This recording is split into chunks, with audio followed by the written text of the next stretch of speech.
নির্বাচনে আওয়ামী লীগকে অংশগ্রহণের সুযোগ দেওয়া হবে কিনা এমন প্রশ্ন জনমনে। এবার এ নিয়ে মুখ খুলেছেন ডক্টর মোহাম্মদ ইউনূস। কি বললেন তিনি? আর আমরা তো এই কাজের মানুষ না, আমরা বাইরের থেকে নিয়ে এসছে, তারাই পছন্দ করে এনেছে, কাজে আমরা যুদ্ধর পরে যুদ্ধ করি। আওয়ামী লীগ নিষিদ্ধ হবে কি হবে না এই বিতর্কের মধ্যেই, ইনফ্যাক্ট গত 2-3 ধরে এই বিতর্ক চলছিল, তো সেই বিতর্কের মধ্যেই সরকার সিদ্ধান্ত নিয়েছে যে আওয়ামী লীগ নিষিদ্ধ হচ্ছে না। এটা আমরা মনে হয় বলেই দিতে পারি এখন।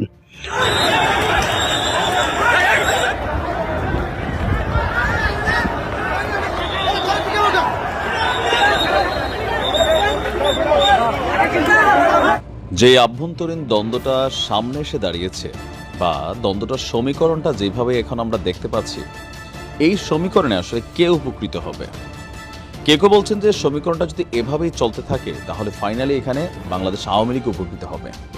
কারণ এখন যে শক্তিগুলো মাঠে কাজ করছে, যারা মাত্র 4 মাস আগেও একটা টিম ছিল, জামাত, বিএনপি, আমজনতার একাংশ, মানে আওয়ামী বিরোধী যতগুলা পাওয়ার ছিল একটা প্ল্যাটফর্মে ছিল, সেখান থেকেই জুলাই আগস্টে যে ঘটনাগুলো ঘটেছে সেখানে বাংলাদেশ আওয়ামী লীগ সরকারের পতন ঘটাতে সহযোগিতা করেছিল। আসসালামু আলাইকুম রহমতুল্লাহ, সবাই কেমন আছেন? আশা করি সবাই অনেক ভালো এবং সুস্থ আছেন। সবাইকে স্বাগতম জানাচ্ছি আমাদের আরেক নতুন ভিডিওতে। প্রতিদিনের মতো আমি আপনাদের রিয়াদ ফারুকী। দর্শক, আজকে ভিডিও টাইটেল এবং থাম্বনেল থেকে বুঝতে পেরেছেন কি বিষয়টা নিয়ে কথা বলবো। ইতিমধ্যে ভিডিওর শুরুতে কিছু অংশ বিষয় থেকে আশা করি ইতিমধ্যে বুঝতে পেরেছেন আজকে ভিডিওর মূল আলোচনা বা বিষয়টা নিয়ে কি বিষয়টা নিয়ে আজকে ভিডিওটা হতে যাচ্ছে। তো বিষয়টা বেশি বিস্তারিত বলবো না, কারণ বিস্তারিত বলতে গেলে ভিডিওটা অনেক লম্বা হয়ে যাবে। তো আমি সংক্ষেপে করে আপনাকে মূল আলোচনা নিয়ে যাচ্ছি। তার আগে আপনারা যারা আমাদের চ্যানেলটিতে নতুন আছেন চ্যানেল সাবস্ক্রাইব করে সাথে থাকবেন। আওয়ামী লীগ নিষিদ্ধ হবে কি হবে না এই বিতর্কের মধ্যেই, ইনফ্যাক্ট গত 2-3 ধরে এই বিতর্ক চলছিল, তো সেই বিতর্কের মধ্যেই সরকার সিদ্ধান্ত নিয়েছে যে আওয়ামী লীগ নিষিদ্ধ হচ্ছে না। এটা আমরা মনে হয় বলেই দিতে পারি এখন।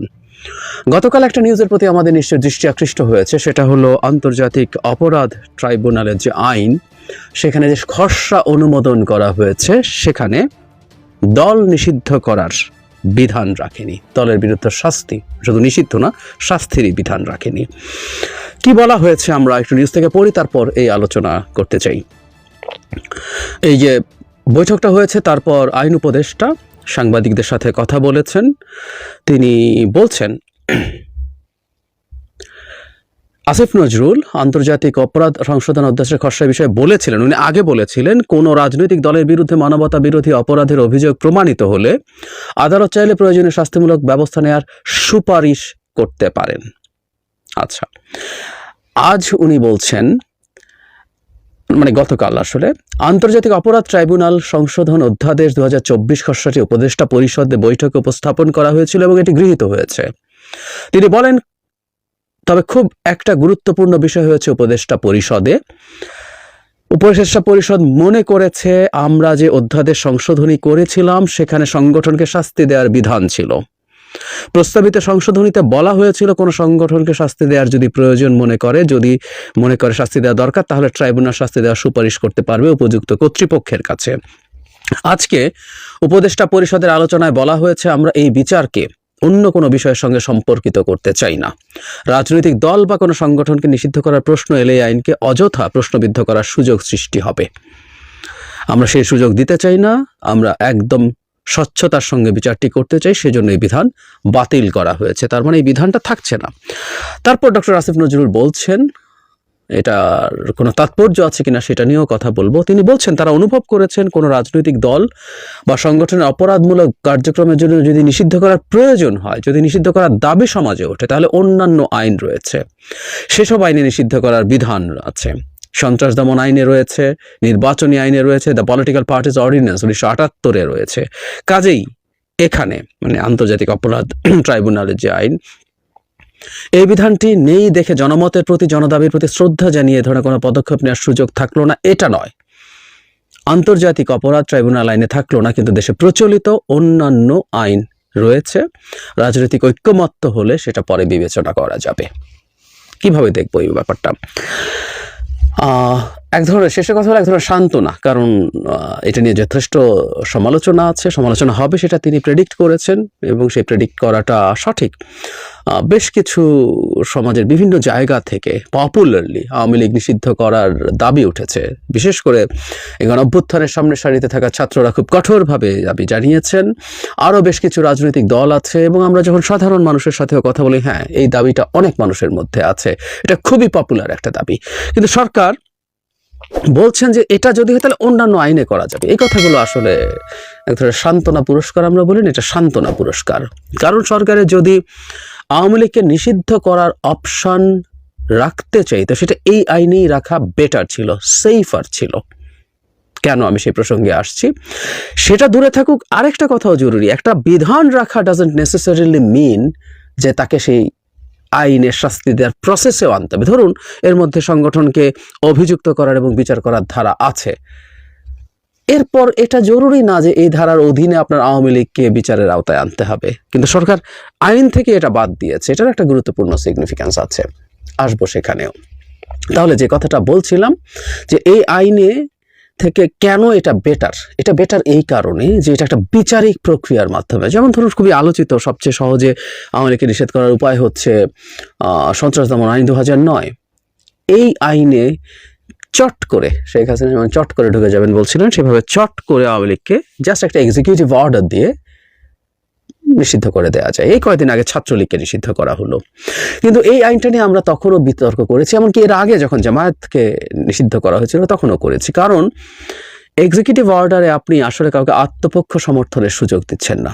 একটা বিচারিক প্রক্রিয়া যদি এই কোর্টে, এই ট্রাইব্যুনালে আওয়ামী লীগের সংগঠন হিসেবে বিচারে তোলা হতো, তারা যদি তাদের লয়ার নিয়োগ করতো, তারা তাদের আত্মপক্ষ সমর্থন করত, ডিবেট করত এবং যে অভিযোগে তার বিচার করা হবে মানবতা বিরোধী অপরাধ, সেটাও রাষ্ট্রপক্ষ যথেষ্ট দলিল এবং প্রমাণ উপস্থাপন করে লেজিটিমেসি তৈরি করে নিষিদ্ধ করা। ফলে সে নিষিদ্ধ করার জন্য একটা লজিক্যাল, এথিক্যাল, লিগ্যাল গ্রাউন্ড অনেক শক্তভাবে তৈরি হয়। সুতরাং এই আইনের মাধ্যমেই সেটা করা উচিত ছিল। সন্ত্রাস দমন আইনে চট করে করা যায়, কিন্তু সেটা আসলে খুবই সিরিয়াস বিতর্ক তৈরি করার মতো বিষয়। আমরাই বিতর্ক করেছি। ছাত্রলীগকে সেটা করা হয়েছিল, কেউ বলতে পারে না আওয়ামী লীগকে প্রয়োজনে করা হবে। অন্য যে দুটো আইনের কথা বলছে ওগুলো কোনো কিছুই না, ইনফ্যাক্ট ওগুলো দিয়ে এইগুলোকে ইজিলি করার কোনো স্কোপ নাই। কিন্তু ছাত্রলীগকে যখন সন্ত্রাস দমন আইন দিয়ে করা হয়, আর সেটা একটা জিনিস, আওয়ামী লীগের বিরুদ্ধে সন্ত্রাসের অভিযোগ আনা যায় এবং লেজিটিমেটলি আনা যায়, আমরা ওই অভিযোগ দেখাতেও পারি।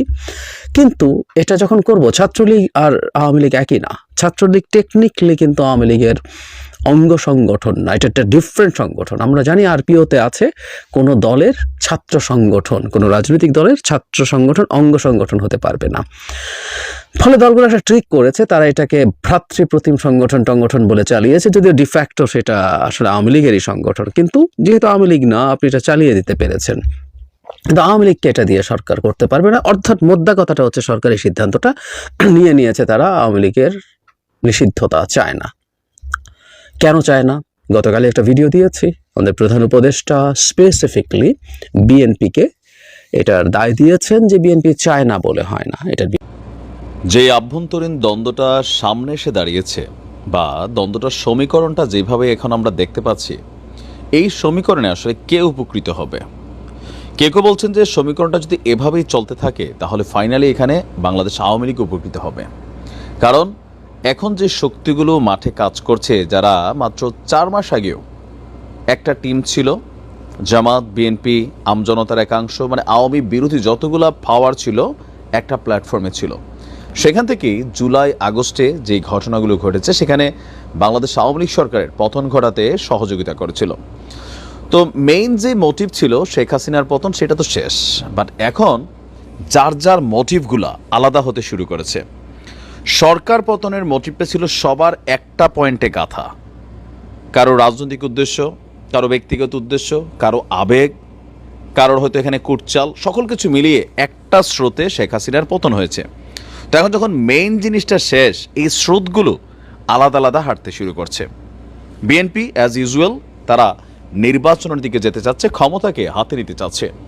জামাত নিজেদেরকে গোছানোর চেষ্টা করছে, পাবলিকলি তারা নিজেদের অ্যাকসেপ্টেন্সটা সেটা আরও বাড়ানোর চেষ্টা করছে। বৈষম্য বিরোধী ছাত্র আন্দোলনের সমন্বয়করা বিভাজিত হয়ে গেছে। সরকারের যে অংশটা আছে আর সরকারের বাহিরে যে অংশটা আছে তাদের মধ্যে একটা আভ্যন্তরীণ বিভাজন আছে।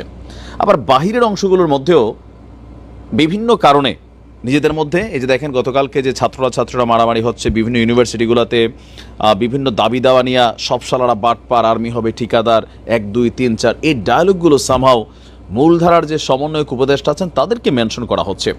আবার বিভিন্ন জায়গায় রাজনৈতিকভাবেও তাদেরকে মোকাবেলার চেষ্টা করা হচ্ছে। এই যখন অবস্থা, তখন বিএনপি এবং সমন্বয়ক আমরা দেখছি যে জামাতকে পাশ কাটিয়ে বিএনপি বনাম সমন্বয়ক একটা কঠিন সিচুয়েশন দাঁড় হয়েছে। আজকে যেই ঘোষণা সার্জিস আলম দিয়েছেন, হতে পারে নিজের পায়ে নিজেরা কুড়াল মারা টাইপের একটা সিদ্ধান্ত, অথবা বিএনপির কপালে দুঃখ আছে। এখন কেন এই কথাগুলো বললাম? গত কয়েকদিন যাবতই আলোচনা বা গুঞ্জন ছিল, কিন্তু এবার প্রকাশ্যেই এই অন্যতম সমন্বয়ক সার্জিস সরাসরি একটা ঘোষণা দিয়েছে যে ছাত্র জনতার সমন্বয়ে নতুন রাজনৈতিক দলটা আসা প্রয়োজন। সেই 5ই আগস্টের পরবর্তী সময় যখন অন্তর্বর্তী সরকার গঠন হলো, প্রথম দিন আমি ভিডিওটা করছিলাম যে এই পার্সপেক্টিভটা যে সমন্বয় কমিটি বা উপদেষ্টা পদে সার্জিসকে নেওয়া হয়নি, মেইন রিজন ছিল এইটা। তো যত দিন যাচ্ছে বিষয়গুলো গড়াচ্ছে, তাদের রাজনৈতিক অ্যাক্টিভিটিসগুলো সামনে আসছে। এখন তারা যদি কোনো দল করে, সেইটাতে সবচেয়ে বড় বাধাগ্রস্ত হবে কারা? বিএনপি। জামাত এককভাবে ক্ষমতায় যাবে না, কাছাকাছি লেভেলে যাবে, প্রধান বিরোধী দল হবে, কিন্তু বিএনপির জন্য এটা বড় ধরনের একটা ঝামেলা ক্রিয়েট হবে। কেন? এই বৈষম্য বিরোধী ছাত্র আন্দোলনের প্ল্যাটফর্মে এখনও অনেক মানুষের পজিটিভ কানেক্টিভিটিও আছে, নেগেটিভলিও তারা বিভাজিত হয়েছে। ওই যে প্রথমে বললাম, যেই বাজিটা তারা খেলতে চাচ্ছে, এই বাজিটা যদি মিস হয়, তাহলে রাজনৈতিক প্রতিপক্ষরে যেভাবে শায়েস্তা করে, ঘায়েল করে বিএনপি ক্ষমতায় আসলে তাদেরকে করবে। বাংলাদেশের নিয়মিত এটা মিথ্যা মামলা হবে, যে আন্দোলন ঘটনা হয়েছে বা বিভিন্ন ইস্যুতে তাদের প্রত্যেকের বিরুদ্ধে আওয়ামী লীগের কাজ লাগবে না, বিএনপি টেকনিক্যালি তাদেরকে হ্যান্ডেল করবে। এখন এই যে আজকে সার্জিসের যে ঘোষণা চলে আসছে, তার এই ঘোষণাগুলো নিয়ে আবার ধরেন সমন্বয়কদের মধ্যেই পদে নাই, কিন্তু ওই যে হারপিকের যে ইস্যুটা নিয়ে খুবই ভাইরাল, হ্যাঁ, ছেলেটা যেটা সাইদ আবদুল্লাহ, তার একটা বক্তব্য ছিল খুবই গঠনমূলক, যে সমন্বয়কদের বোঝা উচিত কোথায় থামতে হয়। আপনি গড় করে যাচ্ছেন, কিন্তু মাঝে মাঝে একটু থামা উচিত, ভাবা উচিত, পাঙ্গা নেওয়ার সময় একটু চিন্তা করা উচিত। কারণ এখন শক্তিগুলো বিভাজিত। সরকার পতনের জন্য সব শক্তি যেই জায়গায় কানেক্ট হয়েছিল, এখন কিন্তু যার যার উদ্দেশ্যগুলো সামনে আসা শুরু হয়েছে। আর যেহেতু আওয়ামী লীগকে রিশিদদের একটা রিট করা পরের দিন সমন্বয়করা খারিজ করে দিল, রাষ্ট্রপতির ইস্যুতে শেখ হাসিনার পতনের পরে এই সমন্বয়কদের অর্জন 0, আর এই 0টা বানায় রাখছে বিএনপি। এখন বিএনপি কিন্তু তাদের জায়গা থেকে নড়ছে না। এই না নড়ার কারণে সমন্বয়কদের যে ওজনটা, সেটা নষ্ট হয়ে গেছে। বিভিন্ন কারণে তারা কিন্তু এখন বিতর্কিত হচ্ছে বিভিন্ন জায়গায়। তো প্রিয় দর্শক, এই বিষয়ে আপনার মতামত জানিয়ে ফেলেন, কমেন্ট সেকশনে জানাতে ভুলবেন না। ধন্যবাদ সবাইকে এতক্ষণ সাথে থাকার জন্য। আল্লাহ হাফিজ।